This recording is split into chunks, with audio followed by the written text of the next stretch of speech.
Axiata dan Sinarmas sebagai shareholder XL dan juga shareholder Smartfren itu menandatangani kesepakatan untuk mengcover kapasitas yang sama. Kalau spektrumnya sedikit, kita harus bangun BTS-nya lebih banyak.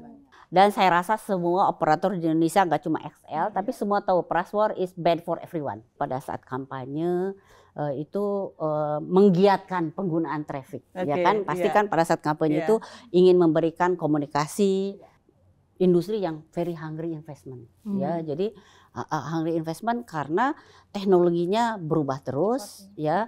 Kemudian trafficnya naik terus. Jumlah BTS sekarang yang kami miliki itu lebih dari 160.000. Jadi itu terdiri dari BTS 2G, 3G dan 4G.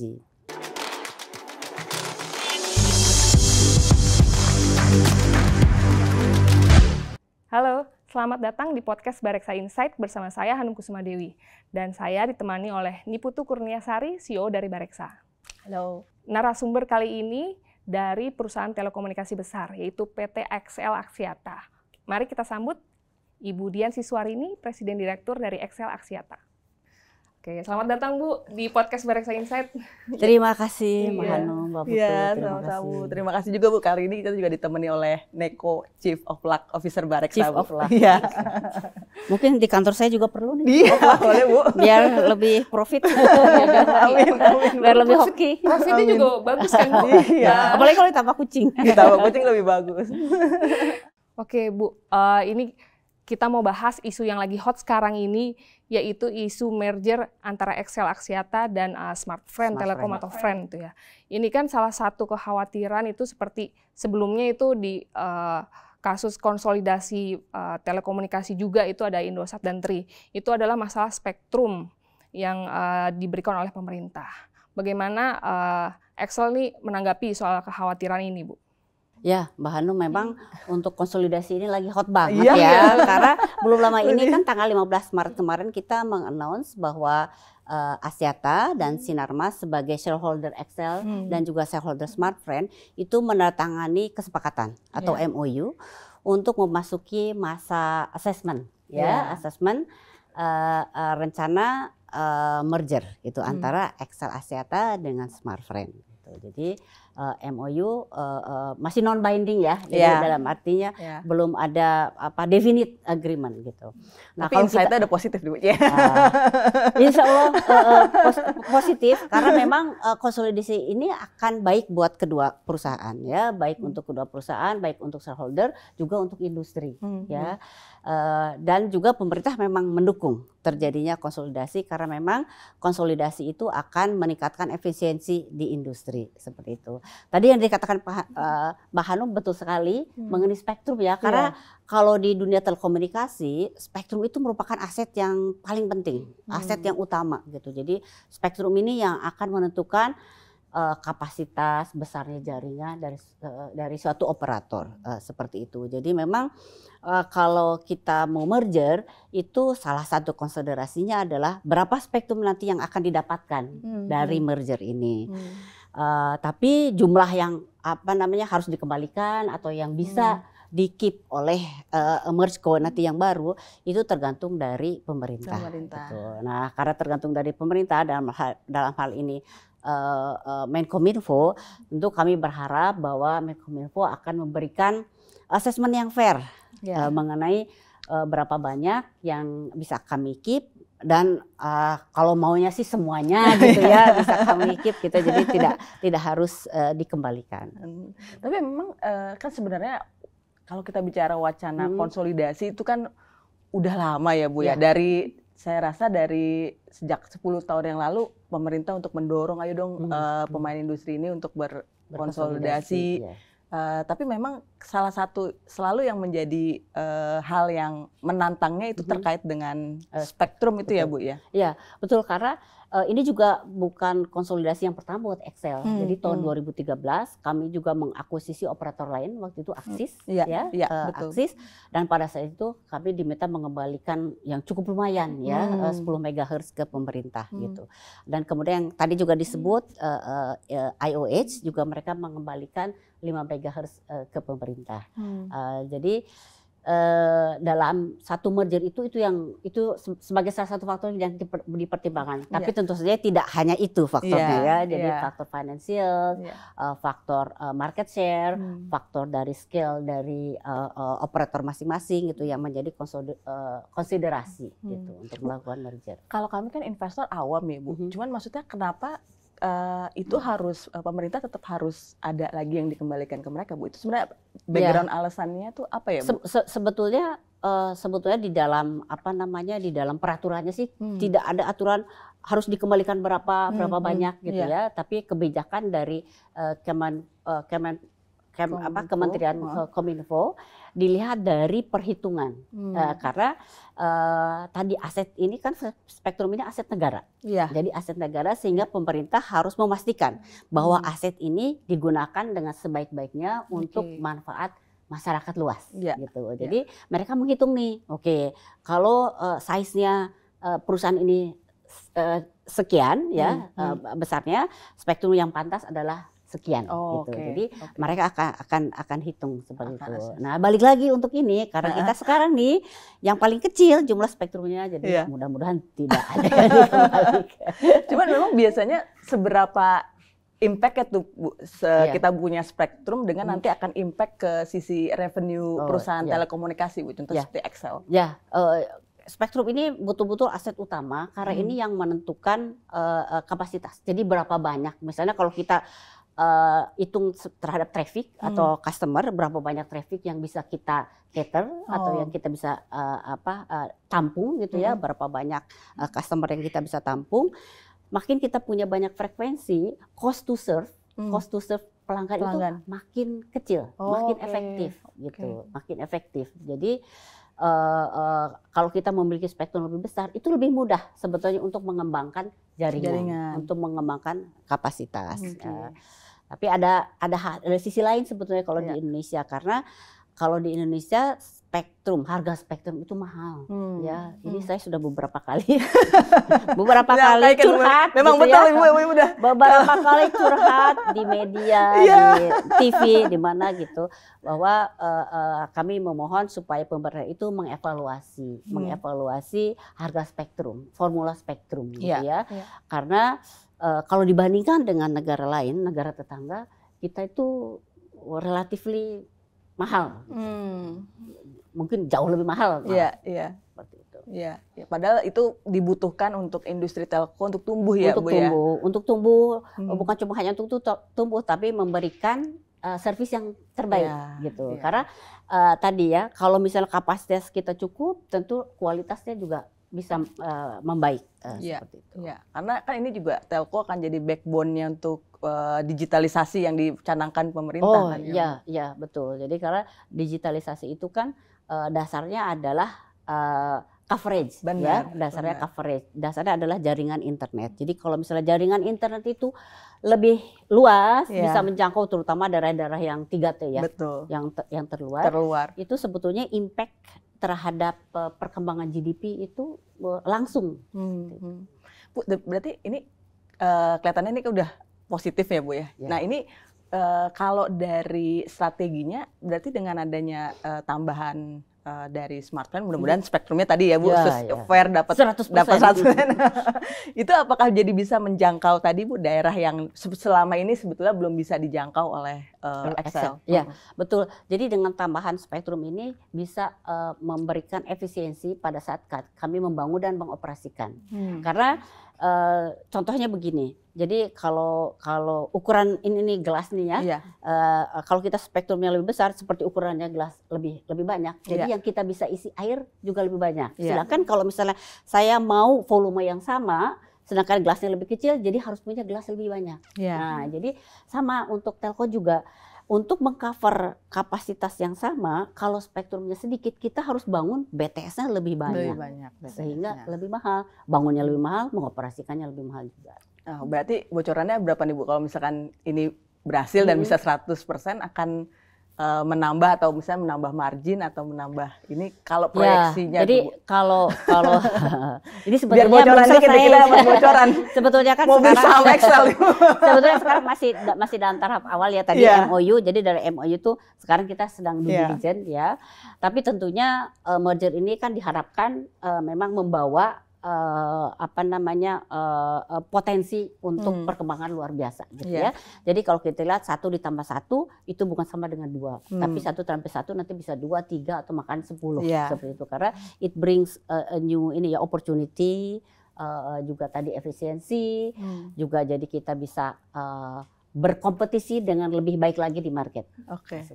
Oh berarti itu udah jadi bocoran tuh. Itu nggak akan jadi penjualannya jadi nggak naik 1 tambah 1. Dia bisa naik 3. Jadi 1 tambah 1 nggak 2, bisa 3, bisa 4, bisa 10. Oke.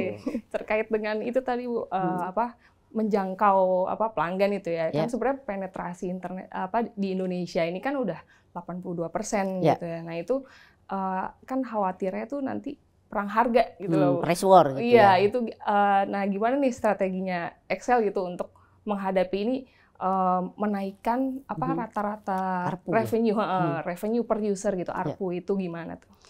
Ya, jadi memang kita dulu punya pengalaman buruk mengenai price war ya. Dan saya rasa semua operator di Indonesia nggak cuma XL, tapi semua tahu price war is bad for everyone. Betul. Ya, jadi jadinya lose-lose gitu ya. Kalau price war itu nggak ada yang menang. Jadi kita semua mengerti bahwa sekarang ini sebetulnya price war itu udah so yesterday, udah nggak zaman sebetulnya kita berkompetisi untuk harga.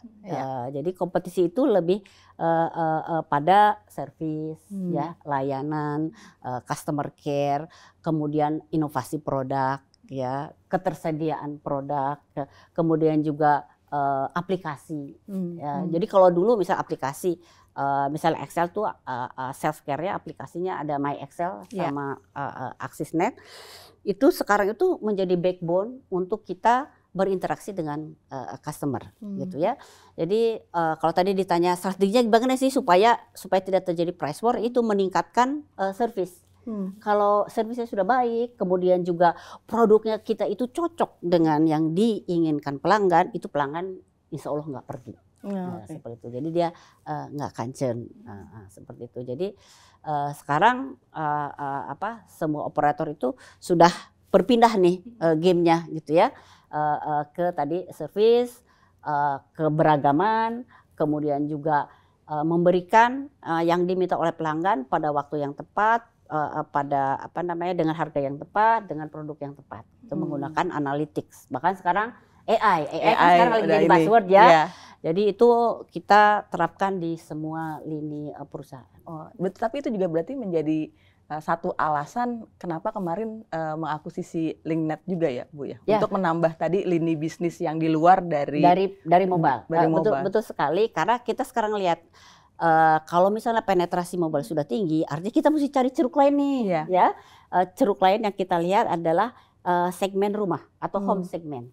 Nah, home segment itu bisa di serve selain oleh mobile adalah oleh fiber, FTTH. Nah, oleh sebab itu kita mengakuisisi Linknet supaya mendapatkan home pass ya, jadi jaringan fiber ke rumah-rumah dan juga mendapatkan subscribernya ya, customer yang sudah jadi gitu ya, jadi kita tinggal ambil gitu. Iya. Jadi itu bagian juga dari service ya Bu ya. Bagian dari service betul, karena sekarang kan keinginan makin beragam gitu ya. Mereka sekarang bilang, aduh saya nggak cuma mau mobile nih, saya mau convergence offer. Ya, convergence offer. Kalau mereka mau convergence atau integrated offer, jadi kita juga harus punya yang fixed internet. Gitu. Apalagi sekarang kayak Gen Z udah mulai banyak yang senangnya kerja dari rumah. Iya, betul. Kalau nggak dari rumah, dari manapun ya. Bali. Sekarang banyak yang sekarang banyak dari Bali. Kenapa nggak di Bali? Nanti kita podcastnya boleh Bu. Next podcast kita di Bali. Nah ini tadi terkait itu ya, Linknet itu kan juga bawa pelanggan tuh. Katanya bisa sampai, jadi sekarang pelanggan sampai 1 juta itu ya Bu? Bener. Nah itu dampaknya ke Excel sendiri seperti apa nih Bu? Ya, jadi 1 juta itu jadi kita sekarang bisa jadi nomor 2 gitu ya, di market sebagai pemain FTTH ya. Iya. Nah, tentu yang lain adalah dengan customer itu kan kita mendapatkan tambahan revenue, tambahan EBITDA, tambahan profit gitu ya. Dan bukan cuma itu saja, karena Home Pass yang sekarang jadi available buat kita itu bisa kita jual lebih lanjut. Gitu. Jadi selain tadi customer, kesempatan untuk mendapatkan customer baru lagi. Iya, untuk yang di ini ke depannya. Makanya kan kalau kami lihat keuangannya itu labanya naik 168% itu salah satu ininya. Ya, kuartal pertama ya? Oh, belum karena sebenarnya Lignite customer itu baru nanti akan masuk tanggal 1 Juli. Oh, oke. Tanggal 1 Juli. Nah, berarti kalau kayak belum gitu dihitung. Belum dihitung. Berarti ini masih ini aja Oh, udah naik nih. lagi. Udah naik 168%, ini akan naik lagi, Bu. Betul. Berarti yang kemarin tuh karena naiknya tuh udah signifikan tuh, Bu. Ya, jadi kalau Q1 kemarin kenaikan traffic lumayan signifikan ya. Iya, Jadi kalau betul. traffic ini karena kemarin Naik 12% tuh, Bu, sampai double digit. Ada yang khusus sekali yang Q1 tahun ini itu pemilihan presiden. Pemilihan presiden. Iya. Itu jadi pada saat kampanye itu menggiatkan penggunaan traffic, ya kan? Pasti kan pada saat kampanye itu ingin memberikan komunikasi kepada calon pemilih dan sebagainya gitu ya. Jadi itu cukup menaikkan traffic untuk di bulan Januari, Februari gitu ya. Pemilihan presiden ini. Sayangnya cuma satu. Pokoknya 2 putaran ya. Satu stage. Cuma kalau 2 putaran kita dapat lagi. Berarti kayaknya emang fenomenanya udah memang mulai bergeser ya, Bu. Mungkin dulu lebih banyak yang terkena impact positif adalah media untuk yang pemilu ini. Sekarang berarti ini apa namanya pemain telco karena semua nontonnya mungkin dari handphone kali ya, Bu. Betul. Udah gitu kan saling itu ya di sosial media itu kan saling mempengaruhi. Itu tadi soal traffic naiknya 12%. Tapi laba bersih bisa sampai 168%. Itu efisiensi apa sih, Bu, yang dilakukan? Karena memang di tahun 2024 ini kita bergeser ya fokusnya, temanya. Jadi kalau sebelumnya kita kejar lebih ke arah growth saja gitu. Kalau sekarang kita bilang profitable growth. Jadi nggak cukup growth, kita mesti profitable nih, harus lebih profitable. Caranya bagaimana kalau supaya lebih profitable? Growth-nya harus tetap tinggi, tapi juga cost efisiensi ini harus ketat. Nah, jadi operational excellence itu benar-benar diperketat di perusahaan untuk mendapatkan efisiensi biaya ya, efisiensi biaya dari sisi capex maupun opex ya. Jadi salah satu yang dilakukan untuk efisiensi itu adalah digitalisasi. Oh, berarti aplikasi tadi dengan pindah tadi itu nah, ya. jadi yang tadinya tuh mereka itu di traditional channel, jadi mereka tuh pergi ke outlet dan kita tuh harus menyebar produk ke outlet. Sekarang dengan pindah ke aplikasi itu biaya buat kita, biaya distribusinya jauh lebih ringan. Oh, berapa kali tuh efisiensinya bisa berapa persen perkiraan, Bu? Efisiensinya itu sekitar 40%. Oh, pantas lumayan jadi melonjakkan labanya. Ya. Cuma mungkin sayang sekarang yang bertransaksi di aplikasi itu masih 30% dari total semua ya. Itu kalau sudah semuanya wah. Tambah lagi tuh tadi. Tambah lagi. Lignite ya belum masuk ya. Makanya itu mungkin ya tadi strategi kalau dari Excel sendiri memberikan ada tambahan yang Lignite tadi itu biar orang makin banyak menggunakan di aplikasi tadi di aplikasi. Ya, Bu. Jadi selain yang mobile kan juga di aplikasi juga ya. Jadi yang Lignite juga di aplikasi juga kan. Di aplikasi. Karena kalau sudah di aplikasi yang mereka bisa lihat produk itu banyak sekali dan juga offeringnya itu bisa di tailor made. Jadi bisa lebih murah juga buat customer ya, Bu. Bisa di tailor made kita menggunakan analytics tadi ya. Oke, ini tadi soal itu ya. Kalau sisi subscriber gitu ya, pelanggan itu kan sebenarnya pertumbuhannya nggak terlalu banyak gitu ya. Tetapi itu tadi average revenue per Artinya naik. Artinya Bu bisa naik. Nah, itu apa sih, Bu? Karena begini, kalau buat XL yang matriks utama itu bukan jumlah subscriber. Karena sebetulnya kalau kita sekarang subscriber udah 82%, udah 90%, sebetulnya yang dihitung itu bukan orangnya tapi SIM card-nya. Ya. Dan satu orang itu bisa 2, 3, 4 SIM card gitu ya. karena mereka punya handphone banyak gitu ya, jadi SIM cardnya bisa banyak. Nah jadi buat kita yang penting adalah quality subscriber ya. Quality subscriber adalah subscriber yang memang betul melakukan event, melakukan transaksi dan betul membayar buat kita gitu. Jadi itu yang kita jaga. Jadi kita nggak asal pokoknya dapat subscriber sebanyak-banyaknya supaya kelihatannya kan wah besar gitu ya. Kalau kita nggak, kualitas subscriber. Jadi yang diutamakan untuk meningkatkan revenue adalah penggunaan tiap subscriber itu diusahakan makin meningkat gitu. Jadi kayak penggunaan datanya si user. Betul. Jadi user ini biasanya misalnya dia 15 giga per bulan pakainya. Jadi kita tawarkan supaya naik ya misalnya ke 20 giga per bulan gitu. Terus ditawarkan konten-konten lain sehingga penggunaannya bisa lebih banyak. Ada lagi sekarang ada Linknet, kita bisa tawarkan lagi bagaimana kalau di rumah gitu.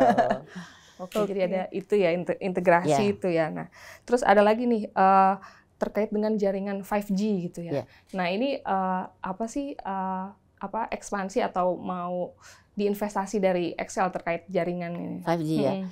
Sebenarnya kalau 5G itu kapan dan bagaimana diimplementasikannya itu tergantung dari maturity dari the whole ecosystem ya. Ekosistem sekarang ini kita ekosistemnya sebetulnya belum siap. Yang pertama yang belum ada adalah spektrum. Ini lagi-lagi spektrum ya. Lelang dari pemerintahnya itu belum dilakukan. Jadi belum dilakukan sehingga yang sebetulnya sekarang ada di Indonesia bukan cuma XL ya. Itu 5G-nya itu menggunakan spektrum yang ada, spektrum 4G. Jadi 5G-nya juga 5G rasa 4G gitu ya. Kurang cepat. Jadi masih 5G rasa 4G. Jadi bukan murni 5G. Jadi untuk spektrum ini kita masih menunggu pemerintah melakukan auction atau lelang untuk spektrum yang bisa digunakan untuk 5G gitu. Yang pertama itu, terus kedua adalah device, ya device. Jadi penetrasi device 5G di Indonesia itu masih kecil, low teens gitu ya, antara 10 sampai 15%. Jadi kita masih perlu lebih banyak lagi device 5G yang harganya murah.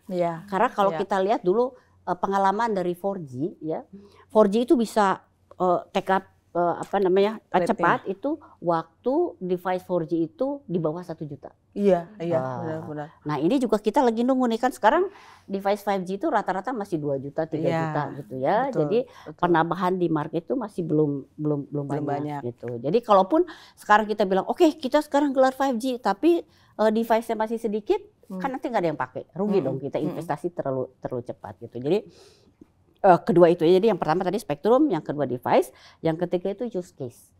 Use case ini artinya use case ini apa yang 5G itu digunakan buat apa sih gitu buat apa gitu. Nah kalau kita lihat di luar 5G itu sebetulnya banyak digunakan untuk B2B. Jadi untuk kepentingan bisnis, untuk kepentingan enterprise.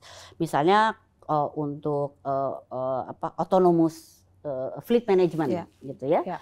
Jadi yang driverless fleet management atau untuk remote surgery untuk health gitu atau remote diagnostic ya dan sebagainya. Jadi itu 5G. Kalau untuk customer 5G itu masih banyak digunakan untuk untuk tetap tadi data ya. Jadi broadband tapi dengan data yang lebih cepat gitu ya. Yang mungkin yang sekarang sih di Indonesia sih online gaming mungkin yang perlu yang lebih cepat ya, karena kalau misalnya telat aja udah keburu ketembak ya gitu ya, online gaming gitu. Jadi use case-nya sebetulnya masih belum banyak untuk consumer ya, tapi kalau untuk B2B itu yang bisa sebetulnya membuat industri itu jauh lebih efisien gitu. Pemerintah kan sebenarnya mereka ingin ya supaya industri terutama manufacturing itu bisa berkembang, itu sebenarnya 5G itu bisa jadi pendorong untuk perkembangan industri tersebut. Persiapannya apa Bu dari Excel? Maksudnya apakah udah di tahun ini udah disiapkan dananya atau kira-kira nih ya udah di save aja buat tahun depan gitu? Atau mungkin dari belanja modalnya Bu yang terakhir kan sekitar 8 triliun ya? Iya. Jadi kalau untuk persiapan 5G sebenarnya dari jauh-jauh hari sudah kita lakukan ya. Jadi kita sudah POC itu sebenarnya dari 5 tahun yang lalu untuk 5G itu. Kemudian juga di beberapa lokasi sebenarnya kita sudah punya 5G, tapi tadi yang rasa 4G. Jadi udah punya beberapa. Dari sisi network yang sudah kita siapkan adalah bahwa fiberisasi, karena nanti 5G itu kan dia kapasitasnya besar. Per BTS itu kapasitasnya besar, sehingga kalau kapasitas besar itu perlu fiber untuk membawa traffic dari setiap site atau BTS itu ke core kita, gitu ya. Nah itu sudah dilakukan dari sejak 5 tahun yang lalu, sehingga sekarang itu site yang sudah terhubung dengan fiber itu sudah lebih dari 60%. Oke. Itu terus-terusan itu akan dilakukan sampai nanti 5G-nya tadi spektrum sudah ada, kemudian device sudah tersedia, jadi kita bisa langsung on.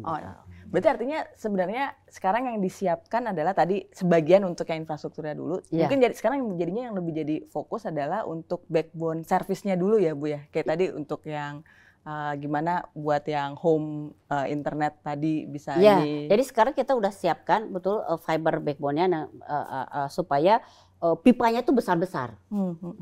Pipa besar karena nanti 5G juga membutuhkan pipa yang sangat besar, sementara untuk home business juga itu juga besar. Jadi kalau biasanya ya mobile itu, kalau misalnya mobile itu satu orang di Indonesia sekarang average mungkin 20 giga per bulan. Nah kalau untuk home itu bisa 5 kali lipatnya. Karena kan kalau nonton di rumah ya, nonton Netflix on terus tuh kan gitu ya. Mau ditonton atau enggak. Anak saya sekarang nontonnya YouTube mulu, jadi pemakaian data lebih banyak dia daripada saya. Pakai Excel. Jadi kalau pakai Excel lebih murah. Jadi memang untuk home business ini butuh pipa yang sangat besar.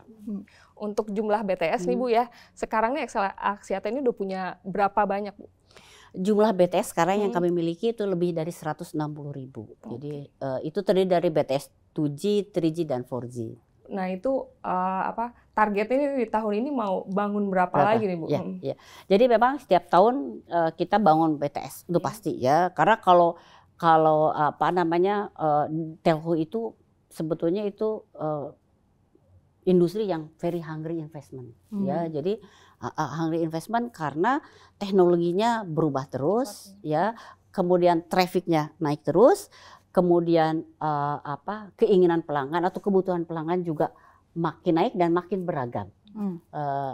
Jadi penambahan itu nggak boleh berhenti. Kalau berhenti itu artinya killing me softly gitu ya. Jadi kalau berhenti itu artinya oh ya ini udah siap mati ini ya. Kalau berhenti, gitu. Jadi tiap tahun tuh selalu ada penambahan BTS. Itu sekitar 5.000 BTS per tahun seperti itu. Itu yang bangun sendiri atau termasuk yang sewa Bu?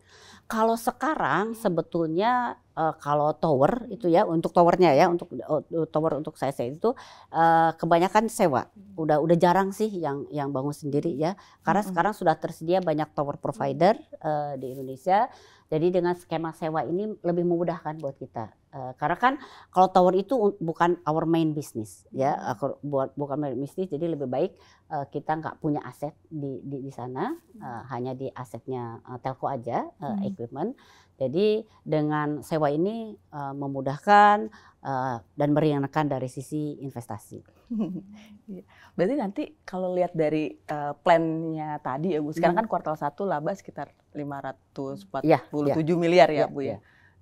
Itu juga udah tumbuh 168%, bahkan itu belum masuk tadi kayak hasil dari Linknet dan dari hasil nanti ketika mergernya sudah selesai ya Bu. Betul. Jadi kalau dari ini Bu bocoran aja langsung angka Bu, itu kira-kira berapa tuh Bu kalau proyeksinya? Kalau angka tuh sebetulnya saya nggak boleh disclose ya, karena nanti saya dimarahi OJK nanti ya kalau disclose angka sebelum waktunya gitu. Jadi nanti tunggu saja tanggal mainnya. Tapi perkiraannya tadi ya Bu, itu bisa lebih dari 2 kali. Tergantung nanti eksekusi. Ya, kalau eksekusinya bagus itu bisa lebih besar. Tapi kalau hitungan di atas kertas, ya itu tadi enggak. Pokoknya 1 + 1 bisa. Kalau Bu udah senyum-senyum dalam dulu ya. Ya beli Excel ya. Oke. Balik lagi ke itu tadi belanja modal 8 triliun gitu ya. Nah itu tadi mungkin bisa di-spill gitu ya, alokasinya buat apa aja nih? Apa jaringan optik atau kemana gitu? Atau fixed broadband tadi Bu. Jadi ya dari dari 8 triliun itu memang 60% itu untuk site, untuk BTS. Itu 60% itu untuk BTS. Kemudian kira-kira 20% itu untuk transport, jadi jaringan transport tadi pipanya yang fiber dan segala macam. 10% itu buat IT. Ya, jadi 60, 20, 10 IT, yang 10 lagi yang lain-lain ya, yang lain misalnya untuk properti gedung dan sebagainya, seperti itu. Nah, kalau untuk FTTH itu kita pakai skema sewa. Jadi kita tidak membangun fiber sendiri, tapi juga kita sewa, sama seperti tower. Nah, jadi kita sewa dari FiberCo, dari yang menyediakan jaringan fiber kita sewa.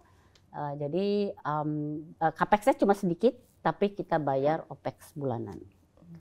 Bu, kalau lihat tadi, mungkin terakhir ya Bu, jadi Ibu tadi sampaikan kan strategi XL tuh memang lebih untuk mengenerate service-service yang dari dalam ya Bu, termasuk makanya tadi strateginya mengakuisisi LinkNet. Ada strategi untuk juga ya di luar organiknya itu nggak sih Bu? Contoh misalnya kayak kompetitor kan dia masuk, dia mengakuisisi satu ekosistem digital ya Bu? Iya. Apakah XL juga punya strategi kayak gitu Bu? Iya, jadi sebetulnya karena itu jadi kekhawatiran Bu, karena itu bleeding itu jadi kekhawatiran untuk apakah yang lain bisa seperti itu Bu. Jadi kalau di kita kalau yang untuk digital, misalnya digital service atau bisnis digital itu dipegang oleh grup.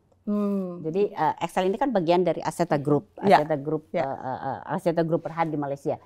Jadi untuk digital business itu dipegang grup. Karena apa? Kalau digital business kan perlu scale dan dia harus borderless. Betul. Ya, borderless. Kalau kecil itu ya tadi susah. Gitu ya. Jadi kalau yang digital business dipegang oleh grup. Jadi kami sebagai OpCo-nya itu fokus adalah di main bisnis kami. Oke. Berarti tapi tetap dapat ekosistemnya, cuman tadi biayanya tapi bisa biayanya bukan kita gitu. Jadi biayanya bukan kita gitu. Itu kayaknya lebih pinter. Wah, banyak banget nih bocorannya. Oke.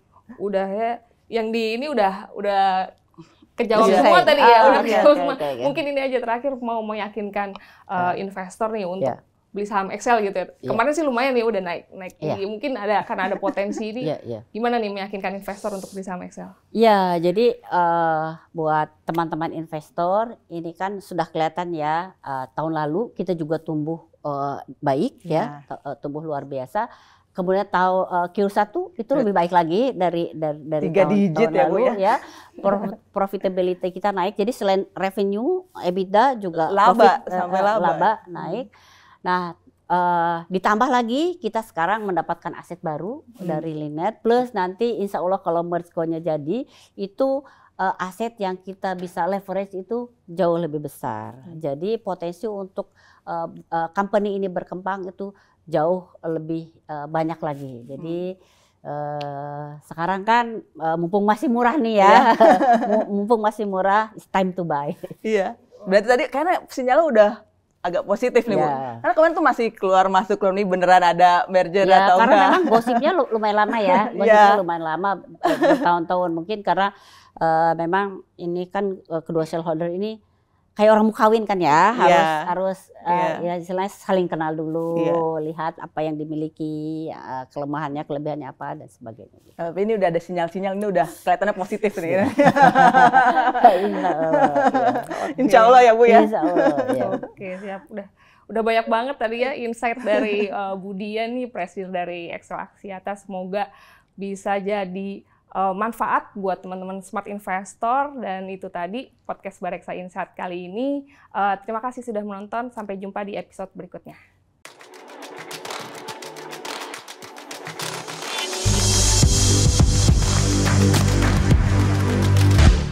Bareksa Insight.